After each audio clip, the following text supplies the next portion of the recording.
நன்றி நன்றி நன்றி.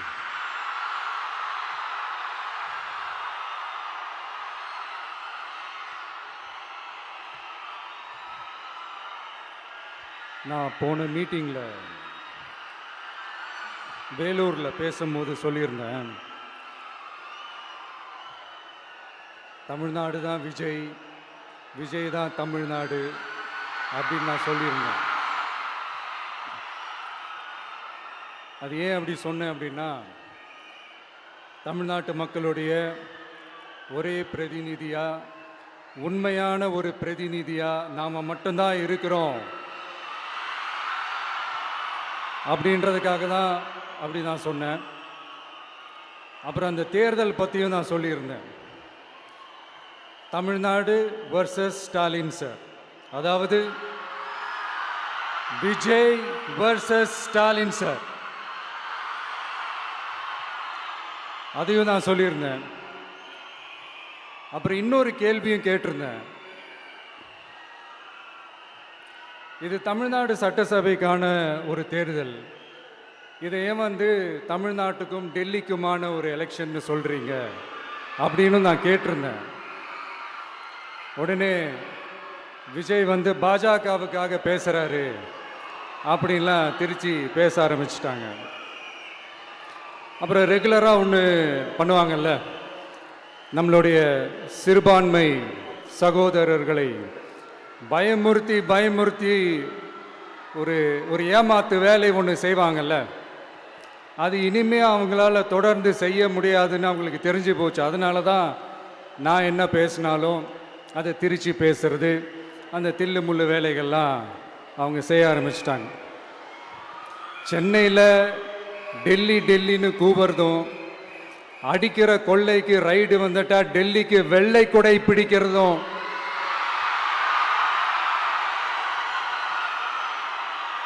இதெல்லாம் யாருன்னு உங்களுக்கே நல்லா தெரியும்.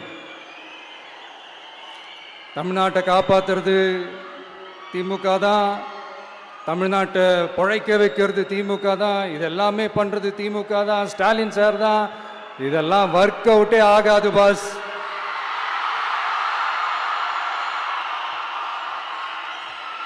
சின்ன பசங்களாம் சொல்ல ஆரம்பிச்சிட்டாங்க, ஓம் சக்தி பராசக்தி, திமுக ஒரு தீய சக்தி.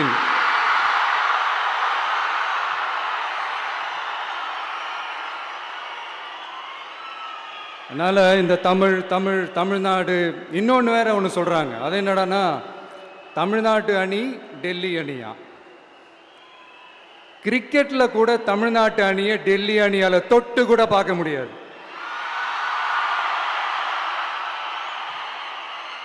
அப்படி இருக்கும்போது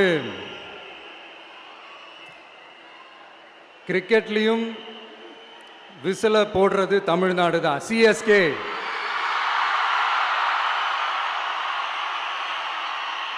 வரப்போற எலெக்ஷன்லையும் விசில போட போறது நம்ம டிவிக்கே தான். தமிழ்நாடு தான் டிவிக்கே, டிவிக்கே தான் தமிழ்நாடு.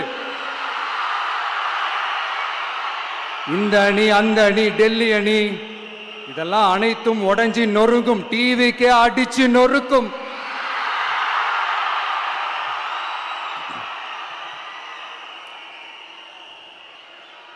எனக்கும் என்னுடைய மக்களுக்கும் நடுவில் வேற யாராலையும் உள்ள நுழையவே முடியாது.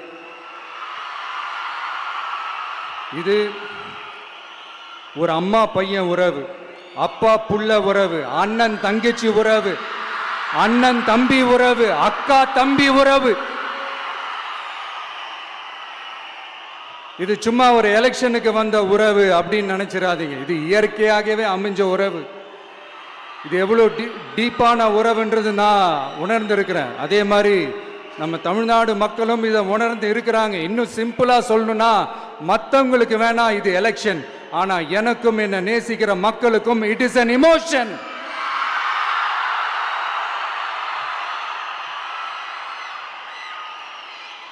And it is not an ordinary emotion.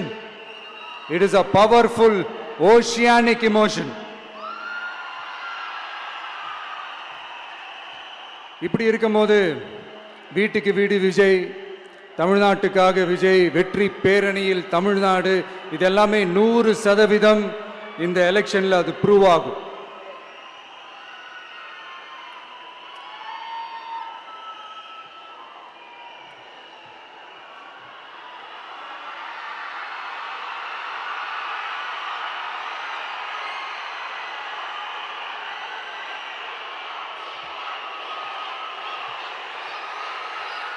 நீங்க எல்லாரும் எனக்கு இன்னொரு உறுதிமொழியை ஒன்று கொடுக்கணும்.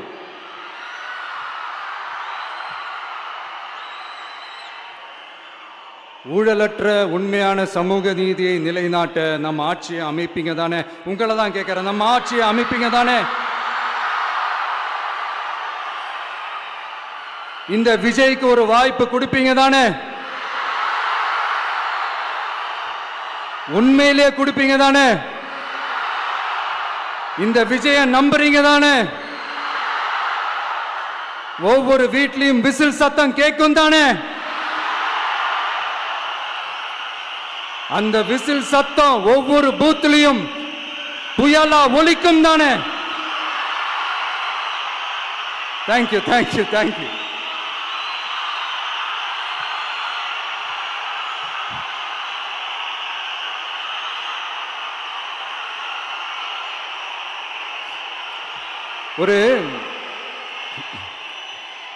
ஒரு டாக்டர் இருக்காருன்னா நாம் எப்போ அவரை பற்றி யோசிப்போம்? இப்போ நமக்கு ஏதாவது உடம்பு சரியில்லை அப்படின்னா அவரை யோசிப்போம், அவர் ஞாபகம் வரும். அது மாதிரி நமக்கு ஏதாவது ஒரு பிரச்சனை அப்படின்னா ஒரு வக்கீலை தேடிப்போம், அவர் ஞாபகத்துக்கு வருவார். இது மனித இயல்பு. அந்தந்த பிரச்சனை வரும்போது நம்ம அவங்கவுங்கள தேடி போவோம். ஆனால் ஆன் அ டெய்லி பேசிஸ் நம்ம சும்மா சாப்பிடும் போது கூட நம்மளை அறியாமல் ஒருத்தவங்களை பற்றி நினைப்போம், நம்மளை அறியாமல் அவங்களுக்கு நாம் நன்றி சொல்லுவோம்.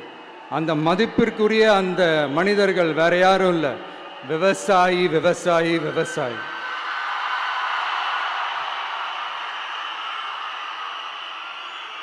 அவங்க பார்க்கறதுக்கு வேணா சாதாரணமாக இருப்பாங்க, ஆனால் அவங்க சாதாரணமான மனிதர்கள்லாம் கிடையாது.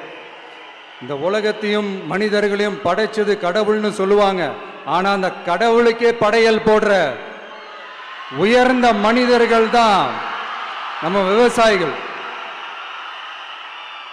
இந்த பூமியில உயிர் இருக்குது, இந்த பூமியில பூ பூக்கும், காய் காய்க்கும், பூத்து குலுங்கும்னு இந்த பூமியை அழகா காட்டி இந்த பூமியை சாமி ஆக்கிறதுல இயற்கையோட சேர்ந்து நம்ம விவசாயிகளுக்கும் ஒரு முக்கிய பங்கு ஒன்று இருக்குது. அதனால நான் ஏதோ ஓவரா ஏதோ சொல்றேன்னு நினைக்காதீங்க. எனக்கு இந்த அடுத்த ஜென்மம் மறுபிறவியை பற்றியெல்லாம் எனக்கு தெரியாது. அது உண்மை அப்படின்னா அடுத்த ஜென்மத்தில் நான் ஒரு விவசாயி குடும்பத்தில் பிறக்கணும்னு ஆசைப்படுறேன்.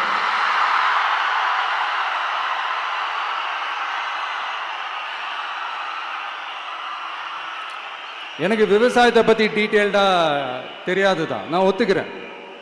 அதனால் மற்றவங்க மாதிரி நானும் டெல்டாக்காரன் தான் அப்படின்னு உங்கள் காதில் டால்டா ஊத்தலாம் நான் வரல.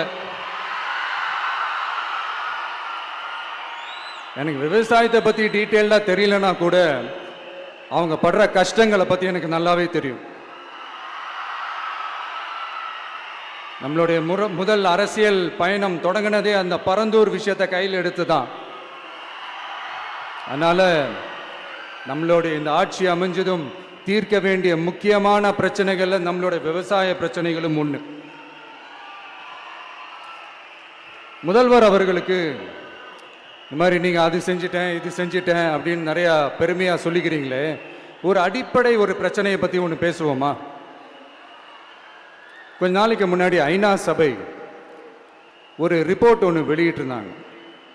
அது கூட தினத்தந்தி நியூஸில் கூட வந்துச்சு. உடனே கூகுள் பண்ணி எதுவும் தேடாதீங்க, உங்கள் ஏஜென்சி வச்சு எதுவும் சர்வே கிருவே எடுக்காதீங்க. எதுக்கு உங்களுக்கு சிரமம்? நானே என்னன்னு சொல்கிறேன். தண்ணீர் திவால் அப்படின்ற அந்த தலைப்பில் தண்ணியே இல்லாமல் திவால் ஆக போகுது அப்படின்ற அந்த கட்டுரை படிக்கும் போது உண்மையிலேயே மனசுக்கு ரொம்ப பகீர்னு இருந்தது. இந்தியாவிலேயே அது முக்கியமாக நம்ம தமிழ்நாட்டில் இன்னும் கொஞ்ச காலத்திலேயே தண்ணியே இல்லாமல் திவாலாக போகுதான். அதுக்கு காரணம் நிலத்தடி நீரை பாதுகாக்காமல் விட்டது தான் காரணமாக. மண்ணையும் மணலையும் கொள்ளையடிச்சா பின்ன வேற என்ன நடக்கும்? மலைகளை முழுகினா பின்ன வேற என்ன நடக்கும்? கனிம வளங்களை கொள்ளையடிச்சா பின்ன வேற என்ன நடக்கும்? இந்த மணல் கொள்ளையில் ஈடுபட்டவங்கள மேல நீங்க சரியா நடவடிக்கை எடுக்கலன்னு அது போதுமானதாக இல்லை அப்படின்ட்டு சென்னை உயர்நீதிமன்றம் சொன்னிச்சே, மறந்துட்டீங்களா? இந்த மணல் கொள்ளை, கனிம வள கொள்ளை, இதுக்கெல்லாம் காரணம் மணல் மாஃபியா குரூப் தான் மதுரை உயர்நீதிமன்றம் அந்த கிளை சொன்னிச்சு. அதை மறந்துட்டீங்களா? இந்த மணல் மாஃபியா குரூப்புக்கு ஆதரவு அளிக்கிறது யாரு? உங்க திமுக கவர்மெண்ட் தானே. அது இல்லைன்னு சொல்ல முடியுமா? அவங்களோட டீலிங்ல இருக்கிறது யாரு? நீங்க தானே. அது இல்லைன்னு சொல்ல முடியுமா? தண்ணி திவாலாக போகுது, மணல் திவாலாக போகுது, கனிம வளம் திவாலாக போகுது. மொத்தத்தில் உங்க ஆட்சியில தமிழ்நாடு திவாலாக போகுது. கடன் மேல கடன் வாங்கிட்டு உங்க கவர்மெண்ட்டே குப்பராட்சி படுத்துக்குச்சு. உங்ககிட்ட பேசுறதும் ஒண்ணுதான். சரி, அதை விடுங்க.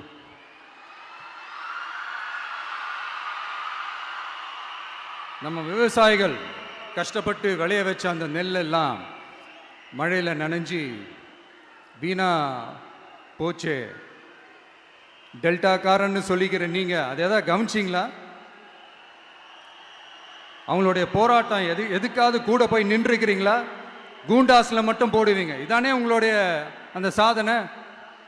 பரந்தூர் பிரச்சனை, உங்களுடைய உண்மையான நிலைப்பாடு என்ன? மேல்மா விஷயத்தில் உங்களோட உண்மையான நிலைப்பாடு என்ன? தமிழகத்தில் இருக்கிற எல்லா ஆறுகளையும் இணைப்போம், இந்தியாவிலேயே நாங்கள் தான் அதை பற்றி ஃபஸ்ட்டு யோசித்தோம் அப்படின்னு பெருமையாக சொல்லிக்கிற இந்த திமுக கவர்மெண்ட் அவங்களுடைய நாக் என்னன்னு சொல்லவா? இந்த மாதிரி பெரிய பெரிய திட்டங்கள்லாம் ஆட்சிக்கு வந்த உடனே செய்ய மாட்டாங்க. அந்த ஆட்சி முடிகிற டைமில், அந்த கடைசி 6 மாதம், அந்த 1 வருஷம், அந்த 1.5 வருஷத்தில் அதுக்கான திட்டத்தை கொண்டு வருவாங்க, அதுக்கான அடிக்கலை நாட்டுவாங்க. அதுக்கப்புறம் எலெக்ஷன் வரும், தோத்துருவாங்க. கேட்டால் எங்கள் ஆட்சி தான் முடிஞ்சிருச்சே அப்படின்னு நாடகம் ஆடுவாங்க. இல்லை, நான் தெரியாமல் தான் கேட்குறேன்.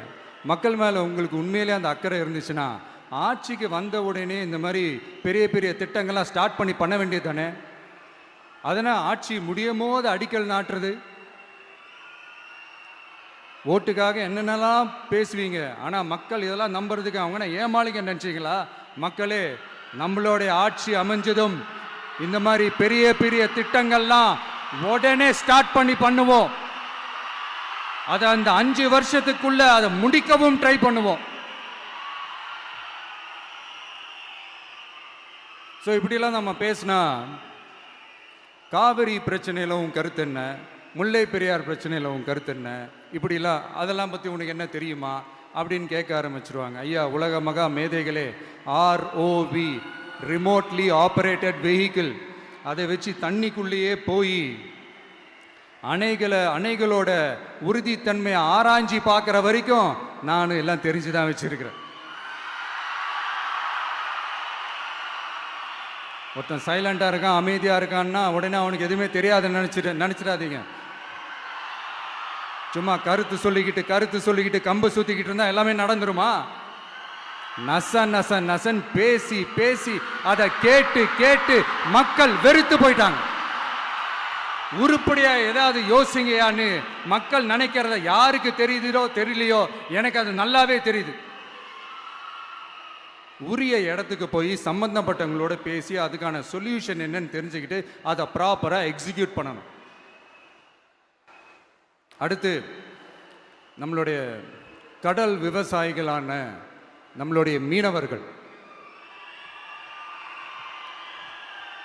மீனவர்களுடைய பிரச்சனைக்கு அப்பப்போ எந்திரிச்சு கடிதம் எழுதிட்டு திரும்ப தூங்க போயிடுவார். அவ்வளோதான், அதோட அது அப்படியே கிடக்கும். மானே, தேனே, பொன்மானே, இப்படிலாம் கடிதம் எழுதுறதெல்லாம் வேலைக்கே ஆகாது. ஒன்றிய அரசுக்கு அந்த உண்மையான உணர்வுபூர்வமான அந்த அழுத்தத்தை கொடுக்கணும். நம்ம மீனவர்கள் மேல அவங்க கையே வைக்கக்கூடாது, கையே வைக்க விடக்கூடாது. அவங்களுக்கான அந்த பாதுகாப்பு பக்காவா இருக்கணும். அதுதான் நம்மளுடைய ஒரே அஜெண்டா. மீனவர்களே, அடுத்து நம்மளுடைய ஆட்சி தான். கவலைப்படாதீங்க, தைரியமா இருங்க. உங்களுக்கான பாதுகாப்பு பக்காவா இருக்கும். இப்படி இருக்கும்போது அடுத்ததும் நாங்க தான் அப்படின்னு சிஎம் சார் சொல்லுவாங்க. அதெல்லாம் நடக்கவே நடக்காது. 2வது முறை வந்ததெல்லாம் சரித்திரமே கிடையாது. இந்த சைனால கிரேட் வால் ஆஃப் சைனா கேள்விப்பட்டிருப்பீங்க. அதோடைய நீளத்தை விட பெரிய டாஸ்க் இது. ஆனானப்பட்ட அவங்க அப்பாவாலே முடியல.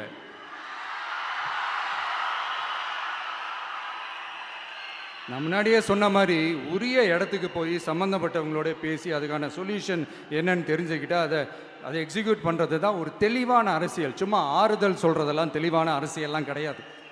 அதெல்லாம் ஒரு ஹம்பக் அரசியல். அரசியலுக்கு வந்துட்டா கலெக்ஷன் பார்க்கலாம் அப்படின்றதெல்லாம் அரசியல் கிடையாது.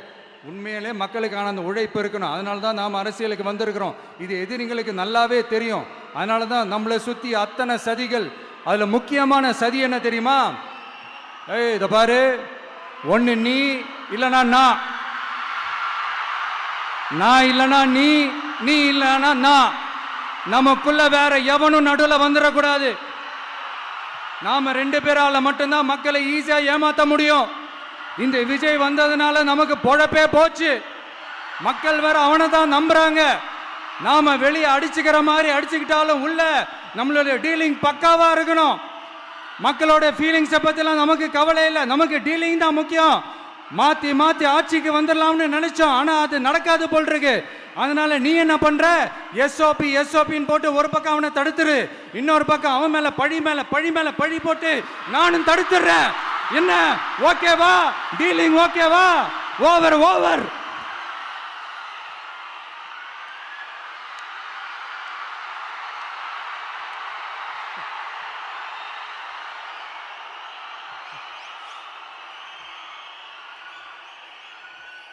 இல்லைங்க, உண்மையிலேயே சிரிக்கிறதா என்ன பண்ணுறதுன்னு எனக்கு தெரியல. உண்மையிலே இப்படி தான் இருக்கு அவங்க டீலிங்லாம்.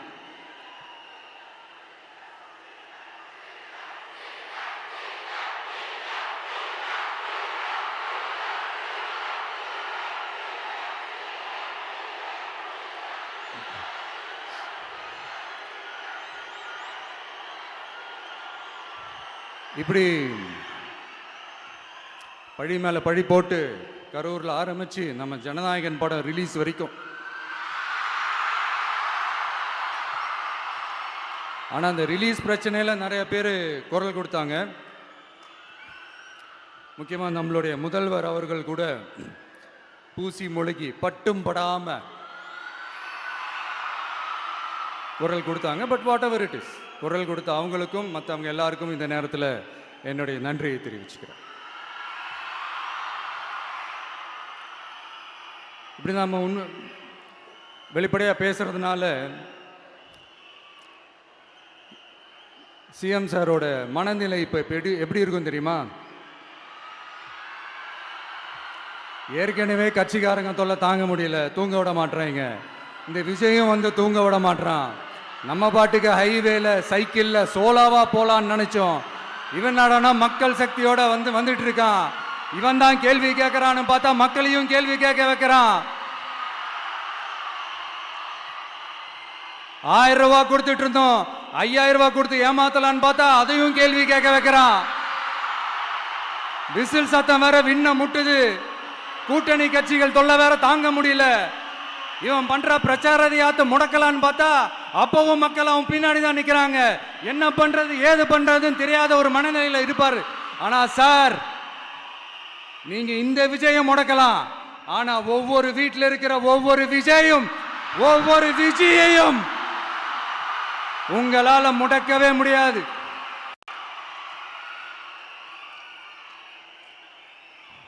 அவங்களாம் ஆல்ரெடி பிரச்சாரத்தை ஸ்டார்ட் பண்ணிட்டாங்க சார். வீட்லயே குடும்பமா இறங்குவாங்க பாருங்க பிரச்சாரத்துக்கு. அப்ப உங்களால மட்டும் இல்ல,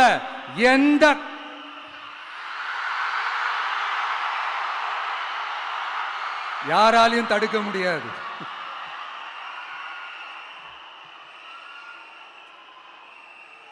நம்ம டவுன் சவுத்தில் ஒரு ஊர்ல உங்க அப்பாவுக்கு வெங்கல சிலை வைக்கணும்னு ட்ரை பண்ணீங்கல்ல, அதுக்கு சுப்ரீம் கோர்ட் என்ன சொன்னாங்க? மக்களோட பணத்தில் யாருக்கு புகழ் பாட பார்க்குறீங்க அப்படின்னு கேட்டாங்கல்ல. அதுக்கு என்ன அர்த்தம் தெரியுமா? ஊராம் வீட்டின் நெய்யில உங்க வீட்டுக்கு ஸ்வீட் செய்யாதீங்க. எப்படி? ஊராம் வீட்டு நெய்யில உங்க வீட்டுக்கு ஸ்வீட் செய்யாதீங்கன்னு அர்த்தம். மக்களோட ஒரு அடிப்படை வாழ்வாதாரத்துக்கு ஏதாவது பிரச்சனைக்குன்னு கேட்டா நிதி சுமைன்னு சொல்றீங்க. செலை வைக்கிறதுக்கு மட்டும் எங்கிருந்து சார் காசு வருது?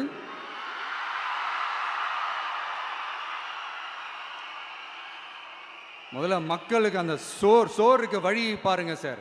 செலை வைக்கிறத பத்திலாம் அப்புறமா யோசிக்கலாம். கேஸ் சிலிண்டருக்கு மானியமா 100 ரூபாய் தரேன்னு சொன்னீங்களே, என்னாச்சு? கரும்புக்கு ஆதார விலையா 4000 ரூபாய் தரேன்னு சொன்னீங்களே, என்னாச்சு? ரொம்ப நாள் கல்யாணமே ஆகாம இருக்கிற பெண்களுக்கு அவங்களுடைய கல்வி தகுதிக்கு ஏற்ப அரசு வேலை கொடுப்போம்னு சொன்னீங்களே, என்னாச்சு? இதெல்லாம் வெறும் சாம்பிள் தான். இதோட ஹைலைட் ஒன்று இருக்கு. மாநில அரசால முடியவே முடியாதுன்னு தெரிஞ்சுக்கிட்டோம், நாங்க வந்தா நீட்டை ஒழிப்போம். ஆகா ஆகா ஆகா ஆகா, எவ்வளவு பெரிய ஒரு மோசடி இது!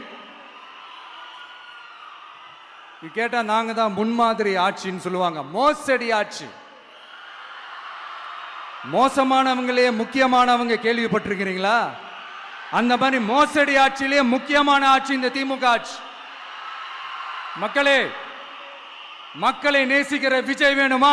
மக்கள் விரோத ஆட்சி நடத்துற ஸ்டாலின் சார் வேணுமா?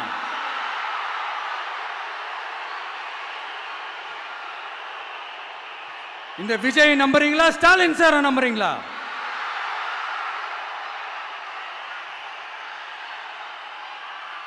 இந்த சத்தத்துக்கு அர்த்தம் தெரியுமா சார்?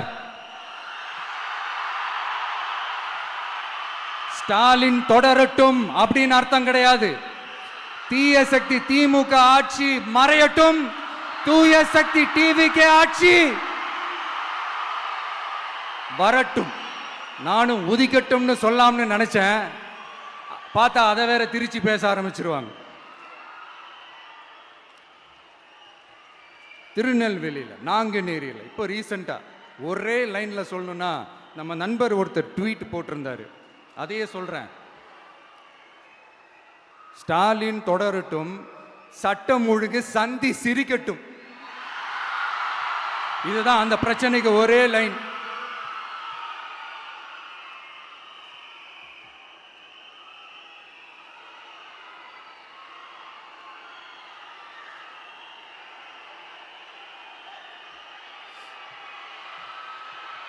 மக்களே, காஞ்சிபுரத்தில், வேலூர்ல எல்லாம் நம்மளோட விஷனை பற்றி சொன்னோம் இல்லையா? அதே மாதிரி இங்கேயும் சில விஷன்ஸை சொல்லணும். இது மற்றவங்க மாதிரி தேர்தல் வாக்குறுதின்னு சொல்லி ஏமாத்துறது கிடையாது. நம்மளை நம்புகிற மக்களுக்கு நம்பிக்கை தர்றது. நம்ம ஆட்சிக்கு வந்ததும் இதெல்லாம் செய்ய நடவடிக்கை எடுப்போம்னு சொல்றது. டெல்டா விவசாயிகள் சமீபத்தில் கூட உரத்தட்டுப்பாட்டை சந்திச்சிங்கல்ல. சில பேர் உரத்தை பதுக்கி வச்சு அதிக விலைக்கு விற்றதா நியூஸ்லாம் கூட வந்துச்சு. நம்ம டிவிக்கு ஆட்சி வந்ததும் உரத்தட்டுப்பாடு இல்லாம பார்த்துக்குவோம். 5 ஏக்கர் வரை நிலமுள்ள விவசாயிகள் வேளாண் கூட்டுறவு வங்கிகளில் வாங்கிய பயிர் கடன் முழுமையாக ரத்து செய்வதற்கும், 5 ஏக்கருக்கு மேல் உள்ள விவசாயிகள் வேளாண் கூட்டுறவு வங்கிகளில் வாங்கிய பயிர்க்கடன் 50% வரை ரத்து செய்வதற்கான சாத்திய கூறுகளை ஆராய்ந்து உறுதியாக நடவடிக்கை எடுப்போம். திமுக மாதிரி எல்லாருக்கும்னு சொல்லிட்டு அதுல தகுதி ஃபிக்ஸ் பண்ணி பாகுபாடு காட்டி ஏமாற்ற மாட்டோம். எல்லாத்தையும் வெளிப்படையாக சொல்லுவோம். 2 ஏக்கர் வரை நிலமுள்ள விவசாயிகள் மற்றும் நிலமற்றவர்கள் குடும்பத்தில் யாரும் மாநில மற்றும் ஒன்றிய அரசு ஊழியராக இல்லாமல் இருக்கும் பட்சத்தில் அவர்களின் குழந்தைகளின் பொறியியல் மற்றும் மருத்துவம் உள்ளிட்ட தொழிற்கல்வி முதல் அனைத்து வகை படிப்புகளுக்குமான முழு செலவையும் அரசே ஏற்கும்.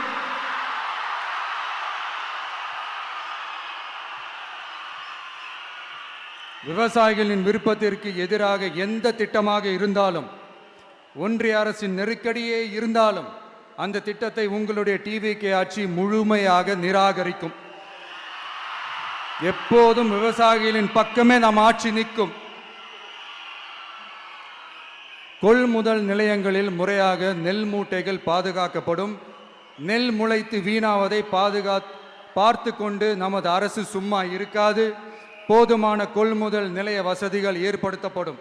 அதே போல கொள்முதல் நிலையங்களில் கொள்முதல் செய்வதற்கோ மூட்டை ஏற்றி இறக்கவோ ஒரு பைசா கமிஷன் வாங்காமல் பார்த்து கொள்ளப்படும். அப்படி கமிஷன் வாங்குவது யாராக இருந்தாலும் கடும் நடவடிக்கை எடுக்கப்படும்.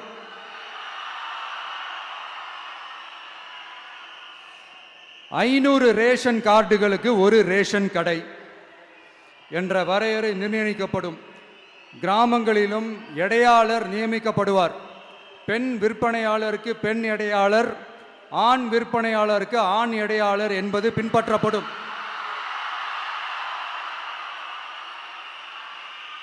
ரேஷன் கடைகளில் அரிசி தவிர அனைத்து பொருள்களும் பாக்கெட் செய்து விநியோகிக்கப்படும். மீனவர்களுக்கு ஒன்றிய அரசு சட்டப்படியான பாதுகாப்பை உறுதி செய்ய வேண்டும். அதற்கான உண்மையான உணர்வுபூர்வமான அழுத்தத்தை ஒன்றிய அரசுக்கு நமது டிவிக்கு அரசு கொடுக்கும். நான் மீண்டும் சொல்றேன். கல்வி, மருத்துவம், ரேஷன், குடிநீர், சாலை வசதி, பஸ் வசதி, இது மாதிரி அடிப்படை விஷயங்களுக்காகத்தான் நம் அரசு முதல்ல முக்கியத்துவம் கொடுக்கும்.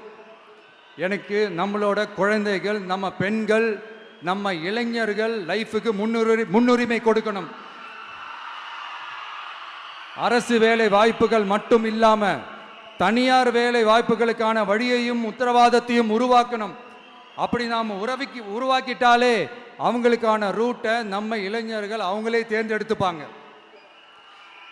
இத்தனை கோடி அத்தனை கோடி ஒப்பந்தம்னு சொல்லி விளம்பரம் மட்டும் செய்யாம உண்மையான ஒப்பந்தம் போட்டு வெள்ளை அறிக்கை வெளியிட்டு அதை செயல்படுத்தினாலே போதும், எல்லாம் தன்னாலே நடக்கும். இங்க என்னனையும் சொல்ல நினைக்கிறேன்.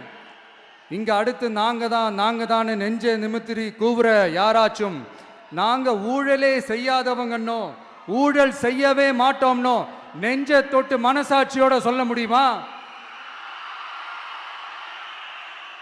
ஆனா நாம இன்னைக்கு இல்ல, ஆட்சிக்கு வந்ததுக்கு அப்புறமும் ஓப்பனா தில்லா கட்ஸா சொல்லுவோம்.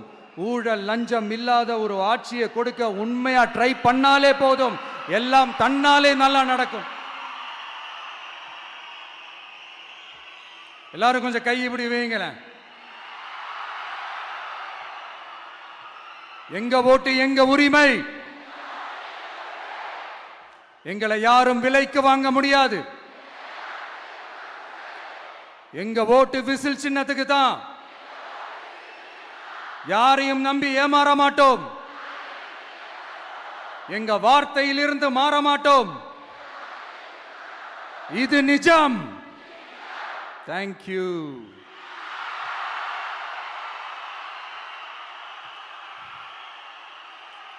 என் நெஞ்சில் குடியிருக்கும் தஞ்சை மக்களே,